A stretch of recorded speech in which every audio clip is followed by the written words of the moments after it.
ಈ quadratic equation flow ಹೇಗಿರುತ್ತೆ ಅಂತ ಹೇಳಿದ್ರೆ, ನೀವು ಮೊದಲನೇದಾಗಿ ಇಂಟ್ರಡಕ್ಷನ್ ಮಾಡ್ತೀನಿ ನಾನು. ಇಂಟ್ರಡಕ್ಷನ್ನಲ್ಲಿ ಕ್ವಾಡ್ರಾಟಿಕ್ ಈಕ್ವೇಷನ್ ಅಂತ ಹೇಳಿದ್ರೆ ಏನು, ಸ್ಟ್ಯಾಂಡರ್ಡ್ ಫಾರ್ಮ್ ಏನು, ಅದರಲ್ಲಿ ಝೀರೋ ಇಲ್ಲ ಅಂತ ರೂಟ್ಸ್ ಅಂತ ಹೇಳಿದ್ರೆ ಏನು, graphical representation of quadratic equation ಅಂತ ಹೇಳಿದ್ರೆ ಏನು, ಸರಿನಾ? ಇವೆಲ್ಲ ಪ್ರಶ್ನೆ ಉತ್ತರ ಕೊಡ್ತೀವಿ. ಅದು ಬಿಟ್ಟು ಅದು ಎಲ್ಲಿ ಉಪಯೋಗ ಬರುತ್ತೆ, ಹೇಗೆ ಉಪಯೋಗಿಸ್ತೀವಿ, ಏನಕ್ಕೆ ಉಪಯೋಗಿಸ್ತೀವಿ, ಈ ಪ್ರಶ್ನೆ ಹೀಗೂ ಉಂಟೆ ಅಂತ ಹೇಳಿ ನೋಡ್ತೀವಿ, ಸರಿನಾ? ಸೊ ಕ್ವಾಡ್ರಾಟಿಕ್ ಈಕ್ವೇಷನ್ ಅಂತ ಹೇಳಿದ್ರೆ ಏನು, ಯಾವುದು ಕ್ವಾಡ್ರಾಟಿಕ್ ಈಕ್ವೇಷನ್, ಯಾವ್ದು ಕ್ವಾಡ್ರಾಟಿಕ್ ಈಕ್ವೇಷನ್ ಅಲ್ಲ ಅಂತ ಹೇಳಿ ನೋಡ್ತೀವಿ.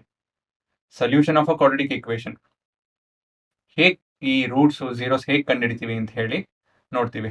ಫ್ಯಾಕ್ಟರೈಸೇಷನ್ ಮೆಥಡು, ಇವೆಲ್ಲ ಮೆಥಡ್ಗಳು. ಕಂಪ್ಲೀಟಿಂಗ್ ದ ಸ್ಕ್ವೇರ್ ಮತ್ತೆ ಫಾರ್ಮುಲಾ ಮೆಥಡ್, ಅದನ್ನ ಇಲ್ಲಿ ನಾನು ಬರ್ದಿಲ್ಲ, ಬಟ್ ಫಾರ್ಮುಲಾ ಮೆಥಡ್ ಅಂತ ಮತ್ತೊಂದಿದೆ. ಸೊ ಅದು ನೇಚರ್ ಆಫ್ ರೂಟ್ಸ್ ಅಂತ ಹೇಳಿ ಅಲ್ಲೂ ಕೂಡ ನೋಡ್ತೀವಿ.